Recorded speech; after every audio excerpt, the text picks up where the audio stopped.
نحمده ونصلي على رسوله الكريم اما بعد فاعوذ بالله من الشيطان الرجيم بسم الله الرحمن الرحيم رب اشرح لي صدري ويسر لي امري واحلل عقدة من لساني يفقهوا قولي۔ کل کا سبق کیا تھا؟ لوگوں سے تکلیف دور کرنا۔ کچھ عمل کیا کل آپ نے؟ کوئی مثال دے گا مثلاً کیا کیا؟ کیونکہ کل آپ کو طریقہ بتایا گیا تھا اور آج آپ سے پوچھنا چاہوں گی کہ پھر کیا کیا آپ نے؟ کہیں یہی تو نہیں کہ ہم انشاءاللہ مدد کریں گے ان کی اور انشاءاللہ ان کی تکلیفیں دور کریں گے۔ کیا کیا؟ کوئی ایک چیز بتائیے، آپ نے کیا کیا؟ انہوں نے اپنی کلاس فیلو کو تجوید میں مدد دی، اور کسی نے؟ شابش۔ کہتی کل واک کرنے گئی تو سارے راستے سے پتھر ہی ہٹاتی رہی، الحمدللہ۔ اور انہوں نے کسی کو راستہ دکھایا جن کو راستہ نہیں مل رہا تھا۔ راستہ ڈھونڈنا تکلیف دہ کام ہے نا، کہ نہیں؟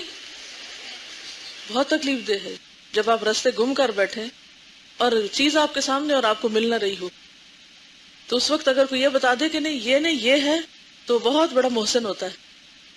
عام طور پہ لوگ اس لیے نہیں بتاتے کہ پھر ہمیں ایسی سر کھپائی کرنی پڑے گی۔ ہاں آپ؟ شاباش۔ کہتی ہیں ہمارے نیبرز میں ایک خاتون بیمار تھی تو میں نے ان کے پودوں کو پانی دے دیا۔ یہ ہے کسی کی مدد کرنا۔ تو جب بندہ کسی کی مدد میں ہوتا ہے تو اللہ تعالیٰ آپ کا کوئی کام سنوار دیتا ہے۔ کوئی مثال دے؟ مثال اس لیے نہیں پوچھ رہی کہ کوئی فخریہ کام بتائے جائیں یا کچھ، اس کا مقصد یہ ہے کہ آپ کو واضح ہو کہ ہم کیا کیا کام کر سکتے ہیں۔ جب دوسروں کو ہم ایک اچھا کام کرتے دیکھتے ہیں تو ہمیں خود بھی کچھ کرنے کا سلیقہ آتا ہے۔ اپنی نیت کو اللہ کے لیے خالص کریں اور صرف اس لیے بتائیں کہ لوگوں کو یہ کام کرنا آئے۔ ان کی میڈ نے کہا کہ اس کو کسی نے قرضہ دیا ہے 4000 روپے اور ہر مہینے 100 روپے اس پہ سود دینا ہوگا، نہیں جب تک وہ قرضہ واپس نہیں ہو جاتا۔ تو انہوں نے کہا کہ تم اس کا قرضہ واپس کرو اور تمہارا بندوبست کرتی ہوں اور سود سے بچ جاؤ۔ اس میں 2 فائدے ہیں، ایک تو مدد کرنا الگ ہے لیکن حرام سے بچانا کسی کو۔ جی گڈ ایگزامپل۔ جب ہاسٹل میں بہت سارے لوگ ایک شیٹ پہ کھانا کھاتے ہیں تو ظاہر ہے ہر ایک کے سامنے جگ گلاس وغیرہ سب کے لیے کسی کو پکڑانا پڑتا ہے نا، بیچ میں کھانے کی ٹیبل پہ ہیلپ۔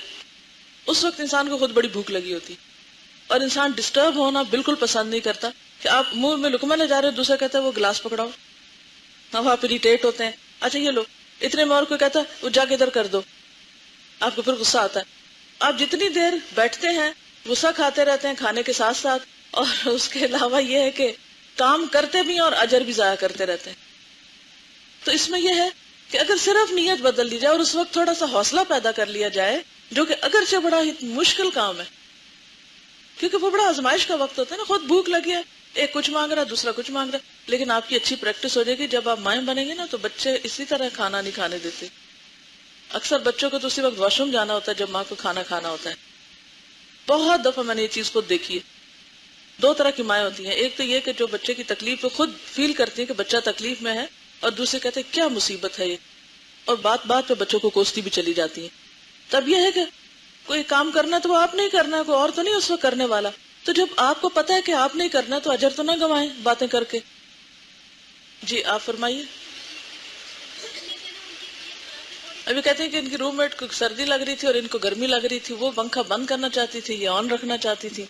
یہی مسئلے ہوتے ہیں چھوٹے چھوٹے گھروں میں بھی، جن پہ بعض اوقات لڑائیاں ایسی شروع ہوتی ہیں کہ عمر بھر تعلقات منقطع ہو جاتے ہیں۔ تو اس میں یہ ہے کہ پنکھا آہستہ کر لیا جائے، ایک کو چھوڑ کے لیٹ جائے اور دوسرا کسی اور طرح سے بیلنس کر لے اس چیز کو، اور کچھ ٹھیک ہے۔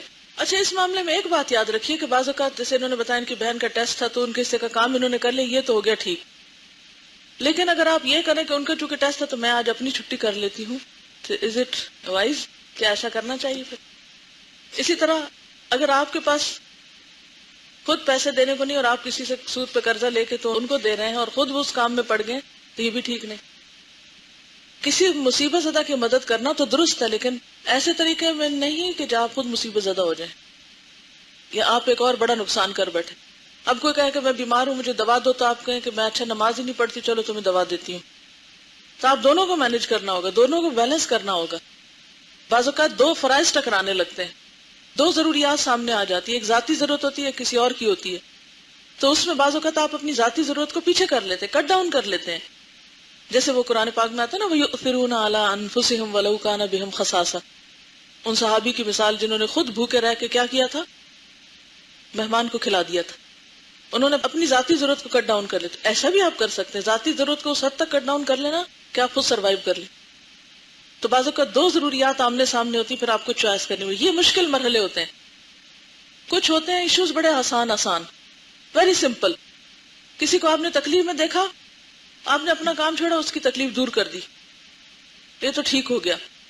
لیکن اکثر جہاں ہم ڈیسائیڈ نہیں کر پاتے اور جہاں ہم مار کھا جاتے ہیں یا چانس گنوا بیٹھتے ہیں، وہ اس طرح کی سچویشنز ہوتی ہیں جس میں دو فرائض سامنے آ گئے یا پھر دو ضروریات سامنے آ گئی. تو پھر اس میں اب کس فرض کو ترجیح دی جائے؟ گھر میں ماں بیمار ہے اور ادھر سے درس پہ بھی جانا ہے، اب کیا کریں؟ یا آپ یہ چھوڑیں یا وہ چھوڑیں. تو دونوں میں سے جو بھی چھوڑیں گے آپ غلط کریں گے. تو اب یہاں کیا کریں گے؟ اس میں دو صورتیں ہو سکتی ہیں. ایک یہ کہ ان لوگوں کے لیے کوئی آلٹرنیٹ کا انتظام کریں. دوسرا یہ کہ گھر میں لک آفٹر کرنے کے لیے آلٹرنیٹ کا انتظام کر لیں. یعنی آپ سارا دن والدہ کے پاس رہیں، اسے 1 گھنٹے 1.5 کے لیے کسی اور کو بلا کے ان کے پاس بٹھائیں اور خود درس دے آئیں.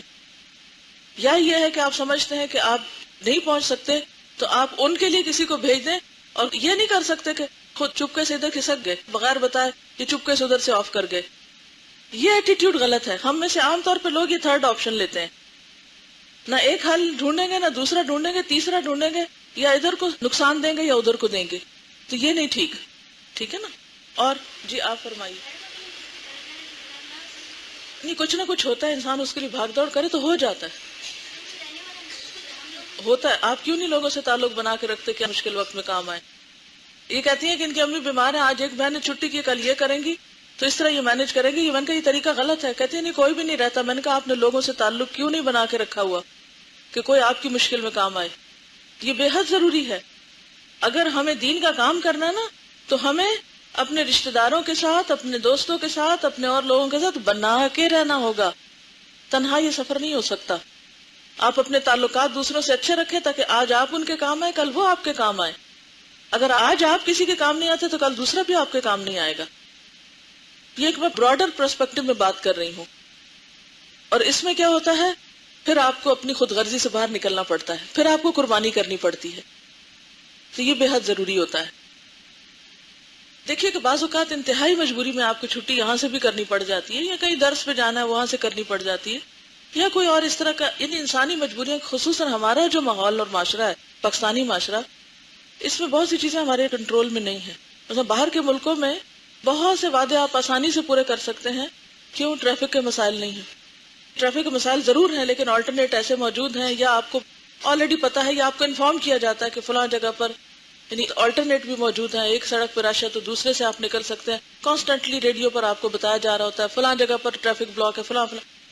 ہمارے ہاں ایسا کوئی انتظام نہیں. اگر آپ کہیں جا کے پھنس گئے، جیسے کل میرے ساتھ ہوا، تو اس میں کیا ہوا کہ آپ کو پتہ ہی نہیں کہ آگے کیا مسئلہ ہے. مجھے آج پتہ چلا کہ مری روڈ بند تھی اور دوسری سڑک پہ بے تحاشا رش تھا. میں درس میں لیٹ ہو گئی. اب یہ چیزیں پہلے سے پتہ نہیں ہوتی بعض اوقات، یا یہ ہے کہ وہ انسان کے مائنڈ میں نہیں ہوتا کہ یہ بھی ہو سکتا ہے. تو اس طرح کی جو چیزیں ہیں ہمارے معاشرے میں، کئی چیزوں کے بارے میں ہم بالکل کنٹرول میں نہیں ہوتے. انتظامات نہیں. اگر ایک بس مس ہو گئی آپ کی، اور مس کیوں ہوئی؟ وہ تیز رفتاری کر کے ٹائم سے پہلے نکل گیا. یعنی ان کے بھی کوئی ٹائمنگز نہیں. ہر بندہ خود اپنی مرضی کرنے والا ہے. تو جس معاشرے میں منمانیاں بہت ہوتی ہیں، کوئی ڈسپلن نہیں، کوئی قانون نہیں، کوئی اصول نہیں، تو وہاں بہت سی چیزیں مینج کرنا بہت مشکل بھی ہو جاتا ہے. تو ایسی صورت میں بعض اوقات ایسا ہو سکتا ہے کہ آپ یہاں آنے سے رہ جائیں. تو اس کا یہ حل نہیں کہ چلو کوئی نہیں، کسی سے پوچھ لیں گے کیا ہوا، اور اس نے فون کر کے آدھی کہانی کلاس کی سنائی اور آدھی کسی کی لڑائی جھگڑے کی سنائی، اور چلو جی کال ہو گئی، پتہ چل گیا آج کلاس میں کیا ہوا. یہ نہیں. اصل بات یہ ہے کہ جو کچھ ہوا اس کو آپ مینج کریں. 2 گھنٹے میں یہ ہوا، وہ 2 گھنٹے مجھے کہاں پورے کرنے، 2 گھنٹے میں یہ ہوا، وہ کہاں پورے کرنے، یہ کہاں. یعنی اس پورے کو بھی پھر آپ اس طرح مینج کریں کہ آپ کی یہ چھٹی اگرچہ کمپنسیٹ نہیں ہو سکتی، مگر بالکل آپ اس کو وہ نہ کر جائیں کہ آپ کو 100% لاس ہو. ہاں آپ الحمدللہ. یہ کہتی ہیں کہ جب میں نے کورس جوائن نہیں کیا تھا تو 1 گھنٹے کے لیے بھی میرا نکلنا بہت مشکل ہوا کرتا تھا گھر سے، اور آج کل ان کی کلاسز 3 بجے تک جا رہی ہیں اور یہ اس کو مینج کر رہی ہیں.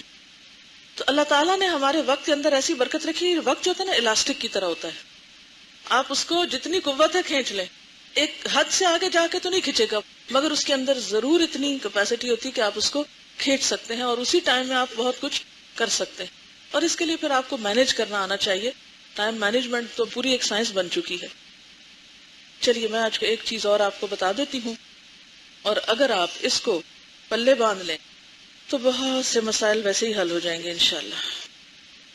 کل ہم بات کر رہے تھے تکلیفوں اور پریشانیوں سے نجات کا طریقہ، کہ آپ لوگوں کی کاؤنسلنگ کس طرح کریں گے، کس طرح آپ ان کو گائیڈ کریں گے ان کی پریشانیوں میں. ٹھیک ہے، کل جو میں نے آپ کو پریشانیوں سے نجات کے طریقے بتائے تھے اسی کتاب کو بیس کر کے، کہ آپ یہ آگے بھی لوگوں کو بتا سکتے ہیں، اگر لوگ اس پر عمل کرنا چاہیں تو ان کو فائدہ ہو سکتا ہے. اس میں آخری چیز جو آپ ان کو مزید ایڈ کریں گے وہ ہے صبر اور انتظار. کوئی نسخہ صبر اور انتظار کے بغیر کام ہی نہیں کرتا. کوئی نتیجہ صحیح نکل ہی نہیں سکتا جب تک کہ آپ تکلیف اور مشکل میں انتظار نہ کریں. اگر آپ وقت سے پہلے ہی کرنا چاہیں گے تو نقصان کیا ہوگا؟ ہو سکتا ہے آپ اس چیز سے بالکل ہی ہاتھ دھو بیٹھیں. مثلا وہ ایک پیپر تھا، اب تو مجھے یاد نہیں، اس میں لکھا ہوا تھا کہ جسے لاروے میں سے تتلی نکلتی ہے نا، تو وہ کافی ٹائم لگتا ہے. یہ انڈے میں سے بچہ نکلتا ہے، تو جس پہلے بھی میں نے اس کی مثال آپ کو دی تھی، تو ٹائم لگتا ہے نا. تو اگر کوئی کہے کہ وہ ہو بیچارہ چوزا اندر تڑپ رہا ہے، اس کو توڑو اور جلدی سے باہر کھول کے نکالو اور آزاد کرو اس کو، تو کیا ہوگا؟ مر جائے گا. لاروے میں سے تتلی نے نکلنا ہے، وہ تڑپ تڑپ کے ہی نکلنا ہے. اور اگر آپ نے کاٹو اس کو، نکالو اس کو، تو کیا ہوگا؟ وہ مر جائے گی. آپ نے وقت سے پہلے اس کو نکال دیا. فطرت اپنا کام خود کرتی. اللہ تعالیٰ چاہتے تو کن کہہ کے زمین آسمان بناتے، لیکن اللہ تعالیٰ نے کس طریقے پر بنائے؟ ان ٹائم لگا کے. اور کوئی مثال صبر اور انتظار کی؟ بچے کی ولادت کا ایک فطری مرحلہ جو ہے وہ صبر اور انتظار کا ہے، اور اسی میں ہی عافیت ہوتی ہے اور اس کے اپنے کچھ فائدے ہیں. لیکن جو لوگ بے صبری کرتے ہیں، فوراً آپریشن کرتے ہیں، تو اس کے آپ دیکھیں کہ بعد میں کئی ایک نقصانات ہوتے ہیں.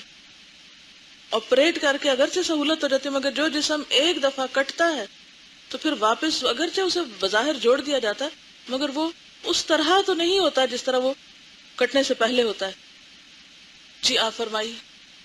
جی ہاں، اگر کوئی کہے میں بہت بھی ذہین ہوں تو 1 سال میں نہیں میٹرک کر سکتا پہلی جماعت سے لے کر. جی آپ.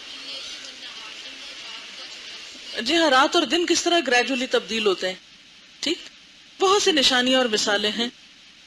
اسی لیے جب تکلیف آ جاتی ہے، کوئی پریشانی ہو جاتی ہے، کوئی مصیبت آ جاتی ہے، تو پھر اس کے لیے علاج تو کرنا ہی چاہیے. یہ نہیں کہا گیا علاج نہ کرو. تو آپ کیا کریں گے؟ حرص تو رکھیں گے اچھی چیز کی، لیکن اس منزل تک پہنچنے کے لیے صبر اور انتظار سے کام لیں گے. کیا سمجھ آئی؟ سخت سے سخت تکلیف میں بھی مایوس نہیں ہونا. اچھے دنوں کی امید، انتظار اور حرص، اور اللہ سے دعا کے ساتھ مشکل کے جانے کا انتظار. کیا حالات ہمیشہ ایک جیسے رہتے ہیں؟ قرآن پاک میں آتا ہے تلک الایام نداولها بین الناس. یہ دن ہم لوگوں کے درمیان گھماتے رہتے ہیں. آج تمہاری باری اور کل دوسرے کی باری، میری باری یا اس کی باری. مثلا آج میں صحت مند ہوں اور میں کسی بیمار کو دیکھتی ہوں تو میں سوچوں نہیں بیمار تو یہ ہے، یہ جانے اس کا کام جانے، میں تو صحت مند ہوں. کیا میرے پاس کوئی گارنٹی ہے کہ میں ہمیشہ صحت مند ہی رہوں گی؟ نہیں ہے نا. تو کل کسی اور کی باری ہو سکتی بیمار ہونے کی، آپ کی ہو سکتی، میری ہو سکتی. تو مشکلات تو آئیں گی، لیکن وقت ایک جیسا ہرگز نہیں رہتا. اللہ تعالیٰ خود کہتے ہیں ہم پھیر دیتے ہیں، ہم پھیرتے رہتے ہیں. اچھا، پھیرنے کو آپ کانسیپٹ لائیں یوں راؤنڈ، چکر سے گھمانا یا پھیرنا، یہ ہوتا ہے نا. اچھا، اب مثلا آپ اسی سرکل میں ہیں، مثال کے طور پر ایک چیز لٹکتی ہوئی آپ محسوس کریں، اس لٹکتی چیز کے ساتھ کہیں ہیرا ہے، کہیں پتھر ہے، کہیں کوئلہ ہے، کہیں کچھ ہے، کہیں کچھ ہے. گھمانے والے نے اس کو گھمایا اور وہ آپ کے سامنے جو چیز آ کے رکی وہ کیا تھی؟ مثلا ہیرا تھا. آپ بہت خوش ہو گئے کہ میں بہت لکی ہوں، اور آپ پراؤڈ ہو گئے، اور دوسروں کو آپ یہ سب تو کیا ہے؟ یہ بد قسمت ہے سارے. اصل خوش قسمت تو میں ہوں جس کے ہاتھ میں ہیرا آیا. لیکن اس سرکل کو گھومنے سے کون روکے گا کہ آپ کے ہاتھ میں ہمیشہ ہیرا رہے اور آپ پر ہمیشہ اچھا ہی وقت رہے؟ یہ ایام تو ہر ایک کے پاس ایک جیسے رہتے ہی نہیں. تلک الایام نداولها بین الناس، یہ تو گھومیں گے. آج آپ کا اچھا دن ہے، you have a good day today, تو کل کیا ہوگا؟ کسی اور کا اچھا ہوگا، اور ہو سکتا ہے جو آج کسی پر وقت ہے وہ کل آپ پر ہو. کیا ایسا ہوتا ہے؟ یہ بات ایسے ہی ہے نا. لیکن آج کا دن میں کیسے کاٹ رہی ہوں، یہ ہے میرا امتحان. یہ ہے مجھ سے دیکھا جا رہا آج میں کیا کر رہی ہوں. اگر میرے ہاتھ میں کوئلہ آیا ہے تو میرا ریئیکشن کیا ہے، اور اگر میرے ہاتھ میں ہیرا آیا تو میرا ریئیکشن کیا ہے. یہ ہے ٹیسٹ، اور جسے کہتے ہیں نا وَنَبْلُوكُمْ بِالشَّرِّ وَالْخَيْرِ فِتْنَةً، شر اور خیر، اچھا اور برا، دونوں آزمائش. یہ نہیں کہ امتحان صرف تکلیف میں ہے یا ناپسندیدہ اور ناگوار چیزوں میں ہے. امتحان تو نعمتوں میں بھی ہے. اولاد جہاں ایک نعمت ہے وہاں دشمن ہے، مال جہاں خیر ہے وہاں فتنہ ہے یا نہیں؟ سب امتحان ہے. ایسے ہی ہے نا کہ جیسے آپ میں سے چند لوگوں کو مختلف چیزیں دے کے بھیجا جائے، اچھا یہ لے جاؤ، تم اس کے ساتھ جاؤ کچھ کرو. مثلا ایک استاد ہے، وہ اپنے مختلف شاگردوں کو مختلف کام دیتا ہے، جیسے اسائنمنٹس ہوتی ہیں، پیپرز ہوتے ہیں، بہت سے کام ہوتے ہیں، اور سب مختلف کام کر کے واپس لاتے ہیں. یا آپ کا پیپر لیا جاتا ہے، ہر ایک مختلف طرح کے رسپانس کرتا ہے. تو یہ کیا تھا؟ امتحان بتاتا ہے کہ آپ کہاں کھڑے ہیں، آپ کی اصلیت کیا ہے، آپ کی حقیقت کیا ہے. ٹھیک ہے نا؟ وقت تیزی سے گزر رہا ہے نا، جیسے حدیث میں بھی آتا ہے کہ قیامت کے نزدیک یتقارب الزمان، وقت قریب قریب آ جائے گا. سال مہینوں مہینے دنوں دن گھنٹوں کے ہو جائیں گے، جیسے ایسی فیلنگ ہوگی. پہلے ہماری نانی دادی یہ کہا کرتی تھی کہ اگر کوئی کسی کے ساتھ زیادتی کرتا تھا تو وہ کہتی تھی ہم نہیں، ہماری نسلیں دیکھیں گی کہ اس شخص کا نتیجہ کیا نکلتا ہے اس کے سامنے. لیکن اب تو نسلیں کیا، انسان خود اپنی زندگی میں دیکھ لیتا ہے اور جلدی نتیجے سامنے آ جاتے ہیں کہ برا کرنے والوں کا انجام کیا ہوتا ہے. یہ ہو نہیں سکتا کہ کوئی برائی کرے اور پھر وہ اس کا مزہ نہ چکھے، الا یہ کہ وہ توبہ کر کے پلٹ آئے اور باز آ جائے اور دوسرے سے معافی مانگ لے. اگر آپ زیادتی کر رہے ہیں تو زیادتی کا بدلہ پھر آپ کو برداشت بھی کرنے کے لیے تیار رہنا چاہیے. تو بہرحال آج کی جو بات ہے وہ اس بات کے گرد گھومتی ہے کہ دن تو بدلیں گے پھریں گے، ہر حالت ایک امتحان ہے. دیکھا یہ جائے گا ہم کیا کرتے ہیں. کیا ہم صبر سے کام لیتے ہیں، تحمل سے کام لیتے ہیں، برداشت کر جاتے ہیں، یا ہم ایک نیگیٹو ری ایکشن کے ساتھ کی ایک کڑاہے پہ پانی پھیر دیتے ہیں. Where do we stand؟ یہ ہے ہمارا امتحان. تو آئیے دیکھتے ہیں کہ مومن کو جب کوئی تکلیف پہنچتی ہے تو اس وقت وہ کیا کرتا ہے، اور وہ تکلیف اس کے لیے گناہوں کو دھونے کا ذریعہ بن جاتی ہے. حضرت عبداللہ بن مسعود رضی اللہ تعالی عنہ نے فرمایا، ایک دن میں رسول اللہ صلی اللہ علیہ وسلم کے پاس گیا، آپ بخار میں مبتلا تھے. میں نے اپنے ہاتھ سے آپ کو چھوا اور عرض کی، یا رسول اللہ آپ تو شدید بخار میں مبتلا ہیں. رسول اللہ صلی اللہ علیہ وسلم نے فرمایا، ہاں مجھے اس قدر بخار ہوتا ہے جتنا تم میں سے 2 آدمیوں کو ہوتا ہے. میں نے کہا پھر آپ کے لیے 2 اجر ہے؟ آپ نے فرمایا ہاں. پھر فرمایا کوئی مسلمان ایسا نہیں جس کو تکلیف پہنچی مگر اللہ تعالیٰ اس کے عوض اس کے گناہ گرا دیتا ہے جیسے درخت اپنے سوکھے پتے گرا دیتا ہے. اچھا ہمارا رویہ کیا ہوتا ہے اگر ہمیں تکلیف آئے؟ ہم کہتے ہیں میں ہی رہ گئی تھی، کسی اور پہ کیوں نہیں گیا، مجھ پہ کیوں آیا مسئلہ. ہم الٹا شکوے شروع کر دیتے ہیں نا اللہ تعالیٰ سے، اور واویلا شروع کر دیتے ہیں. بعض اوقات ایسا ہوتا ہے جیسے کسی کے اوپر کوئی مصیبت آئی ہوئی ہوتی ہے نا، تو ہم دیکھ دیکھ کے خوش ہو رہے ہوتے ہیں، اچھا نا پکڑا ہوا ہے. یہ بھی ایک ایٹیٹیوڈ ہے معاشرے میں. ہمیں کیا معلوم کہ وہ تو دنیا میں ہی صفائی کر کے جا رہا ہے اور تم اس پہ خوش ہو کے اپنی آخرت برباد کر رہے ہو. یعنی کسی کے اوپر کوئی مصیبت آئے تو ہمارا شیطانی ذہن فوراً کس پہ جاتا ہے؟ کچھ کیا ہوگا نا اس نے، پکڑ آئی بھی ہے نا اس پہ، اچھا ہوا پکڑا گیا، اب اسے چل جائے گا پتا جو اس نے کیا. چاہے منہ سے نہ بھی کہے، بعض اوقات منہ سے بھی لوگ کہتے ہیں، لیکن اس طرح کے شیطان خیال ڈالتا ہے. اب آپ خود سوچئے کہ کسی کی مصیبت ہمیشہ نہیں رہتی، لیکن آپ کی بھی ساتھ آزمائش ہو گئی، آپ کا بھی امتحان ہو گیا، تو آپ نے کیا کیا اس موقع پر؟ ایک اور حدیث ہے، حضرت جابر بن عبداللہ بیان کرتے ہیں کہ رسول اللہ صلی اللہ علیہ وسلم ام الصائب یا ام المسیب کے ہاں آئے. وہ بخار سے لرز رہی تھی. آپ نے پوچھا اے ام الصائب تجھے کیا ہوا، تو لرز رہی ہے؟ وہ بولی بخار ہے، اللہ اس کو برکت نہ دے. آپ نے فرمایا بخار کو مت برا کہے، اس لیے کہ وہ آدم کے بیٹے کی خطاؤں کو یوں دور کر دیتا ہے جیسے بھٹی لوہے کے میل کو دور کر دیتی ہے. یعنی تکلیف آ جائے تو واویلا نہ کرو، اس کو برا بھلا نہ کہو. مثلا بعض اوقات آپ کو سر درد شروع ہو جاتی ہے اور آپ سوچتے ہیں اوہو میں نے فلاں چیز کھائی تھی نا، یہ اس کا ریئیکشن. پھر آپ یہ نہ کہ کاش میں وہ نہ کھاتا، سبق سیکھیں آئندہ نہیں مجھے یہ کھانی. لیکن یہ بار بار کہتے رہنا اگر میں یہ نہ کھاتا تو مجھے یہ تکلیف نہ ہوتی، یہ رویہ درست نہیں. ایک اور حدیث ہے، نبی صلی اللہ علیہ وسلم نے فرمایا مسلمان کو کوئی دکھ پہنچے یا تکلیف آئے، رنج آئے، غم آئے یا کوئی صدمہ اور ایذا پہنچے، یہاں تک کہ ایک کانٹا بھی چبھ جائے، تو ہر چیز کے عوض اللہ تعالیٰ اس کے گناہ دور کرتے جاتے ہیں. چھوٹی سی تکلیف. اچھا ایک تو یہ ہے کہ تکلیف پہنچنے سے صفائی ہوتی، دوسرا ایک اور پتہ ہے اس کے پیچھے ہڈن بات کیا ہے. عام حالات میں ہم اللہ تعالیٰ کو یاد نہیں کرتے. جب ہم پہ کوئی مصیبت آتی تو ہم کیا کہتے ہیں؟ یا اللہ معاف کر دے، کوئی ضرور غلطی کی ہے. یاد آتی ہے نا غلطیاں.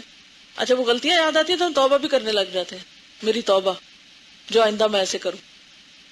ہم پھر اس وقت باز آنے کی سوچتے ہیں. جب ہم نے سچی توبہ شروع کر دی نا، پہلے تو ہم ایک مصنوعی سی توبہ کرتے ہیں، لیکن تکلیف آنے پہ سچی توبہ شروع کرتے ہیں، تو وہ توبہ یا ریپینٹنس یا حسرت یا ندامت وہ کیا بن جاتی ہے؟ ازالہ. کس کا؟ گناہوں کا. اگلی حدیث ہے، حضرت عائشہ رضی اللہ تعالی عنہا فرماتی ہیں رسول اللہ صلی اللہ علیہ وسلم نے فرمایا کسی مسلمان کو کانٹا لگے یا اس سے زیادہ کوئی دکھ پہنچے تو اللہ تعالیٰ اس کے عوض اس کا ایک درجہ بڑھا دیتے ہیں اور اس سے ایک گناہ بھی مٹا دیتے ہیں. بعض اوقات ایسا ہوتا ہے نا، پیپر میں کامن پن لگا رہے ہیں، باتیں بھی کر رہے ہیں، اور وہ پیپر میں جانے کے بجائے کہاں چلی جاتی ہے. تو اس وقت اگر آپ یہ سوچ لیں کہ یہ بھی گناہوں کا کفارہ ہو گیا ہے، تو انشاءاللہ اللہ تعالیٰ اس کے عوض آپ کو بہترین جزا دیں گے. اب دیکھیے کہ کچھ بیماریوں پر انعام جو ہے وہ نبی صلی اللہ علیہ وسلم کی زبان سے ہمیں پتہ چلے. مثلا آگے دیکھیے، اگر بینائی جاتی رہے، کسی کو مرگی کی تکلیف ہو، کوئی طاعون کی بیماری سے فوت ہو، جس عورت کے بچے فوت ہو جائیں تو وہ قیامت کے دن اس کے لیے دوزخ سے آڑ بن جائیں گے. اسی طرح اگر کسی سے کوئی جرم ہو گیا ہو اور اس پہ حد جاری کی جائے، ایک دنیا میں سزا مل گئی، چور کے ہاتھ کٹ گئے یا زانی کو سنسار کر دیا گیا، تو وہ بھی کیا بن جاتی ہے؟ بہت زبردست توبہ اور گناہوں کے کفارے کا ذریعہ. پھر اسی طرح کچھ نیک اعمال ہیں جو انسان کے گناہوں کی بخشش کا ذریعہ بنتے ہیں، جیسے پیچھے وضو اور نماز اور ذکر کا پڑا، یہاں حج یا عمرہ. پھر اسی طرح جو حج عمرے پہ نہ جا سکے وہ عرفہ اور عاشورہ کا روزہ رکھ لیں. پھر اسی طرح نماز تہجد کے وقت اٹھ کے نماز پڑھنا، یہ خاص طور پر گناہوں کے دھونے کا وقت ہوتا ہے. حضرت ابو ہریرہ رضی اللہ تعالیٰ عنہ سے روایت ہے کہ رسول اللہ صلی اللہ علیہ وسلم نے فرمایا ہمارا پروردگار بلند برکت والا ہے، ہر رات اس وقت آسمان دنیا پہ آتا ہے جب رات کا آخری تہائی حصہ رہ جاتا ہے، سحری کے وقت سے پہلے. وہ کہتا ہے کوئی مجھ سے دعا کرنے والا ہے کہ میں اس کی دعا قبول کر لوں، کوئی مجھ سے مانگنے والا ہے کہ میں اسے دوں، کوئی مجھ سے بخشش طلب کرنے والا ہے کہ میں اس کے گناہوں کو معاف کر دوں. یعنی وہ وقت پورے 24 گھنٹے میں سے رات کا آخری تیسرا حصہ کیا ہے؟ خاص وقت ہے گناہوں سے معافی کا. چلیے اب آگے رمضان المبارک. رمضان المبارک میں کرنے کے کام، کیونکہ رمضان کے روزے جو ہیں یہ بھی کیا ہیں؟ دراصل گناہوں سے کفارے کا ذریعہ. اب دیکھیے کہ رمضان آ رہا ہے اور آپ سب کو تیاری کرنی ہے، اور تیاری میں سب سے پہلے تو ذہنی تیاری ہونی چاہیے. کسی بھی کام کی جب آپ پلاننگ کر لیتے ہیں تو اس کا کیا فائدہ ہوتا ہے؟ جیسے آپ کو یہاں آنا ہے تو آنے کی جب آپ پلاننگ کر لیتے ہیں تو کیا ہوتا ہے؟ بیگ پیک کرتے ہیں، ہر چیز اپنے وقت پہ سنبھال کے رکھتے ہیں، مینٹلی آپ پریپیئرڈ ہو کے آتے ہیں، فزیکلی آپ تیار ہو کے آتے ہیں، ناشتہ کر کے آتے ہیں، بیگ سیٹ کر کے آتے ہیں، تو آپ کا دن کیسے گزرتا ہے؟ اور اگر آپ رات کے چلے گئے کسی شادی پہ اور بہت دیر سے واپس آئے اور گھر جا کے بھی آپ نے جو بستہ پھینکا تھا صبح اٹھے اور ایسے گاؤن چڑھا کے بستہ اٹھایا اور آ گئے، کیا یہ 2 دن برابر ہے؟ نہیں نا. اسی طرح اگر آپ رمضان سے پہلے مینٹلی، فزیکلی، ہر لحاظ سے، گھریلو اعتبار سے تیاری کر کے رکھیں گے تو آپ کا رمضان اچھا گزرے گا انشاءاللہ. پورے شعور کے ساتھ اس میں داخل ہوں گے. جیسے نماز سے پہلے وضو کرتے ہیں نا، اور فرض نماز سے پہلے سنت پڑھتے ہیں، تو اسی طرح رمضان سے پہلے شعبان کے جو روزے رکھتے ہیں یہ بھی کیا ہوتے ہیں؟ دراصل رمضان کی تیاری. تو فرض نماز کے بعد بھی آپ سنتیں پڑھتے ہیں تو پھر آپ شوال میں بھی کچھ روزے رکھتے ہیں. یعنی رمضان فرض ہے، شعبان اور شوال نفل ہے یا سنت کو فالو کرنا ہے، تو بالکل جیسے فرائض کے آس پاس سنتیں پڑھتے ہیں، اسی طرح رمضان کے آس پاس آپ روزے رکھ کے رمضان کا کفارہ ادا کرتے ہیں۔ تو پہلی تیاری تو آپ کی شعبان سے شروع ہو جاتی ہے، جیسے نماز کی وضو سے شروع ہو جاتی ہے، حج کی احرام سے شروع ہو جاتی ہے، ٹھیک ہے؟ تو آپ کو سب سے پہلے تو سوچنا ہے کہ مجھے کیا کیا کام کرنے ہیں۔ ایک تو یہ ہے کہ ساری دہرائی کر لینی کہ رمضان میں کرنا کیا کیا ہے، اس کی لسٹ بنا لینی ہے۔ دوسری بات یہ ہے کہ گھریلو اعتبار سے بھی آپ کو تیاری کر کے رکھنی ہے۔ مہینے بھر کا راشن جو گھروں کو مینج کرتے ہیں، کیا پکے گا، کس کو کیا دینا ہے، رمضان میں کیا صدقہ خیرات کرنا ہے، وہ سب نکال لیں۔ رمضان سے 1-2 دن پہلے سارے گھر کی اچھی سی صفائی کر لیں۔ صفائی سے مراد کیا ہے کہ آپ نے جو جو کچھ نکالنا ہے رمضان میں دینا ہے، ہر وارڈروب کھول لیں، کچن کی الماریوں کو جو فالتو پڑا ہے سب نکال کے ایک طرف رکھ لیں۔ جو ہی رمضان شروع ہو روز صدقہ خیرات شروع کر دیں۔ عزیزوں اور رشتہ داروں کو کیا تحفے تحائف دینے ہیں، عیدیاں کیا دینی ہے، اور کیا کرنا ہے، عید پہ کپڑے کون سے پہننے ہیں، بچوں کو کیا پہنانا ہے، وغیرہ وغیرہ۔ یہ ساری چیزیں اگر آپ شعبان کے آخری عشرے میں کر لیں تو پورا رمضان آپ کو اطمینان سے گزر سکتا ہے۔ پھر یہ ہے کہ رمضان آ گیا، سب سے پہلا کام کیا کرنا ہے، آپ نے روزے رکھنا ہے۔ رسول اللہ صلی اللہ علیہ وسلم نے فرمایا، جس شخص نے ایمان کے ساتھ ثواب کی نیت سے رمضان کے روزے رکھے تو اس کے پہلے گناہ معاف کر دیے جاتے ہیں۔ تو رمضان گناہوں کی بخشش کا بھی ذریعہ ہے، ٹھیک ہے؟ اسی کے ساتھ لنک کر رہی ہوں آپ کو۔ اور اس کی دلیل کیا ہے؟ نبی صلی اللہ علیہ وسلم نے فرمایا، جس نے ایمان اور ثواب کی نیت سے اللہ کی رضا کی خاطر رمضان کے روزے رکھے اس کے پچھلے گناہ معاف ہو جائیں گے۔ تو جس طرح آپ نے صلاۃ التوبہ پڑھی تھی، جس طرح آپ نے ذکر اذکار شروع کیے، ان سلسلوں کو رمضان میں اور تیز کر دینا ہے تاکہ رمضان گزرے تو پورے کے پورے ہم گناہوں سے نکلے ہوئے ہوں۔ کیوں؟ کیونکہ آپ صلی اللہ علیہ وسلم نے ایک روز ممبر کی 3 سیڑھیوں پہ قدم رکھا تو ہر سیڑھی پر آمین کہا۔ صحابہ کرام نے عرض کیا کہ آج ہم نے آپ سے ایسا عمل دیکھا کہ اس سے پہلے کبھی نہیں دیکھا تھا۔ تو آپ نے فرمایا کہ جبریل آئے اور انہوں نے 3 دعائیں کی اور میں نے 3 دفعہ آمین کی، اور ان 3 دعاؤں میں سے ایک دعا کیا تھی کہ وہ شخص جو رمضان کے روزے پائے اور پھر اپنے گناہوں کی بخشش نہ کرا سکے، اس پر اللہ کی لعنت، فرشتوں کی لعنت، سب کی لعنت، ہلاک ہو گیا وہ شخص۔ تو ہمیں پوری تیاری کے ساتھ رمضان میں داخل ہونا ہے اور پھر وہ عمل کرنے ہیں کہ جس سے ہمارے گناہ معاف ہو۔ تو پہلا کام اللہ کی رضا کی خاطر روزے رکھنا، کسی انسان کو جواب دینے کے لیے نہیں، کہ کسی کی شرم میں نہیں۔ لوگ کہیں گے لو اتنی بڑی ہو گئی بھی روزے نہیں رکھتی، یا میرے ابا کیا کہیں گے، یا اماں کیا کہیں گے، وہاں سے ڈانٹ پڑے گی۔ نہیں، کسی کے لیے نہیں، اللہ کے لیے، ٹھیک ہے؟ نبی صلی اللہ علیہ وسلم نے فرمایا، جس نے اللہ کی راہ میں 1 دن کا روزہ رکھا، اللہ تعالیٰ اس کے چہرے کو جہنم سے 70 سال کی مسافت کے برابر دور کر دیتے ہیں۔ اب دیکھیں، مشرق اور مغرب کا فاصلہ جو زمین کے اعتبار سے ہے وہ بھی زیادہ 25-30 گھنٹے کا فاصلہ جہاز پہ۔ اگر آپ ایک اینڈ سے دوسرے اینڈ پہ جائیں 30 گھنٹے لگ جائیں گے، 40 گھنٹے جہاز پہ لگ جائیں گے آپ کو۔ لیکن اگر آپ اللہ کی خاطر روزہ رکھتے ہیں، فی سبیل اللہ، اللہ کی رضا کے لیے، تو گناہوں میں اور انسان میں، یا جہنم میں اور انسان میں کتنی دوری ہو جاتی ہے؟ جیسے 70 سال کا فاصلہ ہو، یعنی 70 سال کوئی چلے، یعنی اس سے بھی زیادہ کہ جو آپ کے زمین کے مشرق و مغرب ہے۔ اور پھر اس کے علاوہ بھی بہت سے فائدے ہیں کہ جنت میں ایک دروازہ ہے جسے ریان کہا جاتا ہے، قیامت کے دن صرف روزہ دار اس سے داخل ہوں گے، ان کے سوا کوئی داخل نہیں ہوگا۔ آج ارادہ تو یہ تھا کہ رمضان کے بارے میں کچھ کریں گے، لیکن کچھ چیزیں جو ہیں رہ گئی۔ لیکن یہ ایک چھوٹی سی کتاب ہے، رمضان المبارک، ذاتی اور دعوتی لاہ عمل۔ اس میں ذاتی اصلاح کے بارے میں بھی دیا ہوا ہے کہ کیا کیا کرنا ہے، اور دعوت دین کے کیا کام آپ کو کرنے ہیں۔ یہ سب آپ پڑھ سکتے ہیں، آپ گروپس میں پڑھ لیجئے اس کو، مقاصد کیا ہیں اس کے، پھر رمضان کی منصوبہ بندی کی ساری باتیں جو مجھے آپ سے کرنی وہ سب یہاں لکھی ہوئی ہیں۔ تب اللہ تعالیٰ کیا چاہتے ہیں؟ میری زبان سے نہیں سنیں، اپنی آنکھوں سے پڑھیں اور اس کو کر لیں جو کرنا ہے۔ تو ذاتی اصلاح کے کام بھی ہیں، اور اس کے لیے باقاعدہ پلانرز اور کچھ چارٹس وغیرہ بھی بنائے ہوئے ہیں۔ اور اس کے علاوہ دعوت دین کا کام آپ کیسے کریں، خاص طور پر وہ لوگ جیسے ایڈوانس کورس کر رہے ہیں، وہ ٹریننگ دے کر ساتھ دوسروں تک میسج کس طرح کنوے کریں۔ تو یہ ترجمہ قرآن کا پروگرام کس طرح کریں، یہ ساری منصوبہ بندی اس میں۔ یہ الحمدللہ پچھلے سال کراچی میں جو میں نے ایڈوانس کورس کرایا تھا، اس وقت دورہ قرآن کرانے کا طریقہ بھی سکھایا تھا، تو یہ کتاب اس موقع پہ تیار ہوئی تھی۔ اس میں کچھ چارٹس وغیرہ، کچھ مختلف آپشنز آپ کے پاس ہیں، تو آپ لوگ اس کو دیکھ سکتے ہیں۔ اور پھر جو بھی یہ کتاب استعمال کرے کسی بھی طرح تو آخر میں یہ ایک رپورٹ فارم ہے یا ایک فیڈ بیک فارم کہہ لیں، وہ آپ اگر بھجوا دیں تو اس کی روشنی میں ہم اس کتاب کو آئندہ سالوں کے لیے مزید امپروو کر سکتے ہیں، اور اس میں آپ کا حصہ بھی شامل ہو جائے گا، اور آپ کے مشوروں پر جو عمل کریں گے وہ آپ کے لیے صدقہ جاریہ ہو جائے گا. ٹھیک ہے؟ اس میں یہی طریقے بتائے ہوئے، آپ یہ کر سکتے ہیں، یہ نہیں تو یہ کر لیں، یہ نہیں تو یہ کر لیں، یہ سب اس کتابچے کے اندر باتیں آپ کو آپشنز دی ہوئی ہیں کہ آپ مختلف کیا کام کر سکتے، کیونکہ اللہ تعالیٰ نے مختلف مزاج بنائے ہیں، ہر ایک کی ضرورت مختلف بنائی ہے، تو اس میں ہر ایک کے حالات مختلف ہیں، تو اپنے حالات کے مطابق آپ چیزوں کو چن سکتے ہیں. ٹھیک ہے؟ یہی دو باتیں آخر میں آپ کو کہوں گی، ایک تو صبر اور دوسرے تعمیری سوچ. یعنی میرا آپ کے لیے میسج کیا ہے؟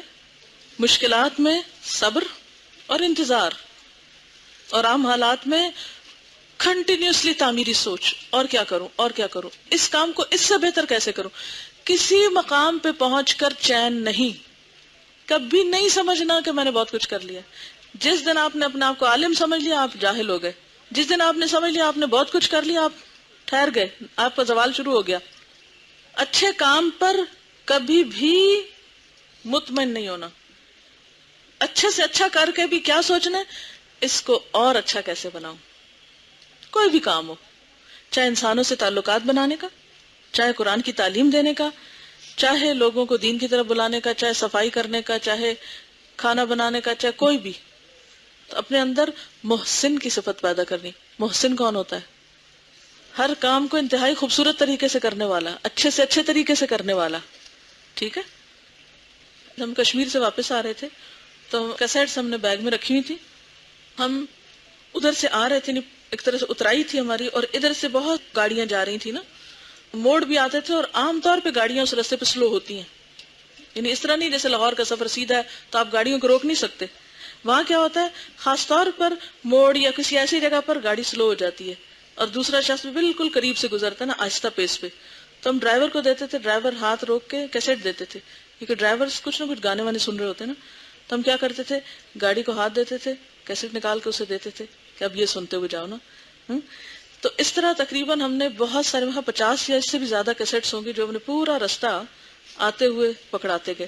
ہم نے کہا اگر 50 میں سے ایک بھی سن لے گا نا، اور اس کی ایک بھی اچھی عادت ہو جائے گی، تو انشاءاللہ تعالی ہمارا سفر فی سبیل اللہ لکھا جائے گا.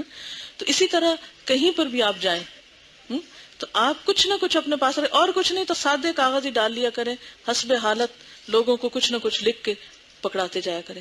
اگر تعمیری سوچ ہوگی تو ہر دم آپ سوچیں گے لوگوں کے دکھ کیسے دور کروں، اور اگر آپ کے اندر یہ اللہ نے ڈال دیا نا کہ لوگوں کے دکھ کیسے دور کروں، تو آپ کے خود بخود آپ دیکھیں گے دور ہونے لگ جائیں گے. میری بیٹی کی جب نکاح ہوا تھا تو اس وقت ہم نے سی ڈی بنائی تھی ایک، اور اسی کے اوپر انویٹیشن لکھا تھا، اور وہ سی ڈی اویلیبل بھی ہے، وہ بھی دے سکتے ہیں، کچھ بھی دے سکتے. 25 روپے کا تو کارڈ ہی چھپتا ہے، تو اگر اسی پرائز پہ اگر ایک سی ڈی آپ کسی کو دیتے ہیں اور وہ جا کے دیکھتا ہے، ایسے علاقے میں دیں جہاں لوگ کمپیوٹر جانتے ہیں، کسی گاؤں میں آپ سی ڈیز بانٹے تو بیکار ہی ہوں گی، لوگ اس کو انگیٹھی پہ سجا لیں گے. تو ہر علاقے کی مناسبت سے آپ ان کو چیز اویلیبل کریں. ٹھیک ہے؟ ہمارے گھر میں سے الحمدللہ سب، جب ہم سوچ لیتے ہیں کہ ہم نے دین کے لیے کچھ کرنا ہے تو پھر وہ جدائیاں وغیرہ کوئی چیز میٹر نہیں کرتی، پھر ہم سب سوچتے ہیں بس ٹھیک ہے یہ دین کے فائدے میں، ہر ڈیسیژن اس اینگل سے لیتے ہیں دین کے فائدے میں کیا چیز ہے، تو اللہ تعالیٰ دنیا کا بھی فائدہ کر دیتا ہے، دنیا کے مسئلے بھی ساتھ ساتھ حل ہو جاتے ہیں. تو آپ لوگ بھی اگر فوراً یہ سوچا کریں کہ دین کا فائدہ کس چیز میں ہے نا، تو انشاءاللہ العزیز جو بھی کام آپ زندگی میں کریں گے آپ کا ثواب بھی ثواب شمار ہوگا. اور یہ بھی حکم ہے کہ ایک بات بھی آتی ہے تو آگے پہنچاؤ، بلغوا انی ولو آیا، تو آپ جو کر رہی ہیں وہ تو خود اپنے منہ سے بول کے پہنچائیں، اور جو خود نہیں کر رہی وہ آپ کتابوں اور پیمفلیٹس اور کیسٹس کی شکل میں دوسروں تک پہنچائیں. زندگی کس نے دیکھی اور کس کا دعویٰ ہے کہ وہ کسی دن جا کے پرفیکٹ ہو جائے گا اور پھر اس دن وہ دوسروں کو سکھانے کا کام کرے گا. یہ دونوں کام ساتھ ساتھ ہوا کرتے ہیں. ٹھیک ہے؟ میں بے حد معافی چاہتی ہوں، میری کسی بات سے کسی چیز سے آپ کو کوئی تکلیف کسی کو بھی پہنچی ہو تو میں واقعی آئی ڈو مین اٹ، یہ نہیں کہ میں اوپر سے کوئی تصنع سے یہ بات کر رہی ہوں، پلیز آپ درگزر کیجئے. جی آپ فرمائیے. اصل میں برانچ کھولنے کے لیے کچھ اصول، ضابطے، قاعدے، کچھ تیاری ہونی چاہیے. تیاری کے بغیر کوئی بھی کام کریں گے تو وہ پھر الٹا ہو جاتا ہے. جیسے آٹا گوندے بغیر روٹی پکائیں تو کیسی روٹی بنتی ہے، اور گوندنے کے لیے اس کو کتنی مار پڑتی ہے. تو اسی طرح آپ جب تک منج نہ جائیں، آپ جا کے برانچیں کھول لیں تو کباڑا ہو جائے گا. تو برانچ نہ کھولنے کی فکر کیا کریں، کلاس سے شروع کریں، گریجولی آگے بڑھیں، میں نے خود 20 سال تک ایک ایک دو دو لوگوں کو پڑھایا، چھوٹی چھوٹی کلاسز کو پڑھایا. پچھلے ابھی 10 سال میں یہ کام شروع کیا جو ایک کلاس یا ایک سیٹ اپ کے ساتھ ہے. اس سے پہلے میں نے ہمیشہ اپنے حیثیت کے مطابق 1 کو پڑھا، 2 کو پڑھا، 10 کو پڑھا، 20 کو پڑھا، 100 کو پڑھا، ہفتہ وار پڑھا، ہفتے میں 2 دفعہ پڑھا، ہفتے میں 3 دفعہ، کرتے کرتے کرتے جب میں نے دیکھا کہ اب میری گرپ ہوئی ہے کچھ، پھر میں نے ایک کلاس کی شکل میں اس کو دیا. اب اگر میں 1 سال پڑھ کے اگلے سال میں جب لوگ اکٹھے کر کے پڑھانا شروع کر دوں، پتہ نہیں کیا کیا غلطیاں کروں.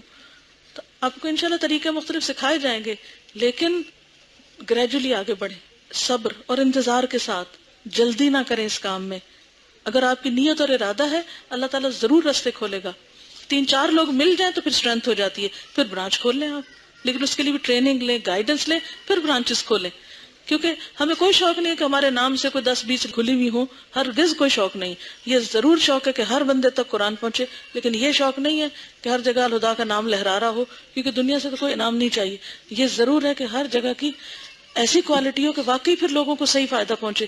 جن لوگوں نے بغیر کسی تربیت اور تعلیم اور ٹریننگ کے زبردستی برانچز کھولنی ہیں، بس وہ ادھر ادھر لڑک رہے ہیں، پریشان ہوتے ہیں پھر. تو قرآن کلاسز سے آغاز کریں، ایک ایک کو پڑھائیں، اور پھر آہستہ آہستہ تجربہ حاصل کرتے کرتے آگے بڑھیں. تو انشاءاللہ تھوڑے سالوں میں بھی زیادہ کام ہو جائے گا. پھر انشاءاللہ میرا دل چاہتا تھا کہ میں جلدی کام کروں. میں جو پی ایچ ڈی کری تھی میں کہتی تھی میں نے درس دینے، مجھے بس اندر ایک ابال ہوتا تھا درس کروں درس کروں. میرے استاد صاحب نے مجھے بالکل منع کر دیا کہ صرف ہفتے میں 1 درس. 4 سال تک وہ مجھے ہلنے نہیں دیا. انہوں نے کہا آپ کیا پڑھیں گی اگر آپ سارا وقت گھومتی پھرتی رہی، آپ کی اپنی پروگرس رک جائے گی. تو میں کہتی تھی کیا پتا میں مر جاؤں تو پھر میں کیسے سکھاؤں گی، اتنی گمراہی پھیلی. کہتے تم اس کی ذمہ دار نہیں ہو، تم خود ہی نہیں ابھی تیار، تو تم کیسے آگے سکھاؤ گی.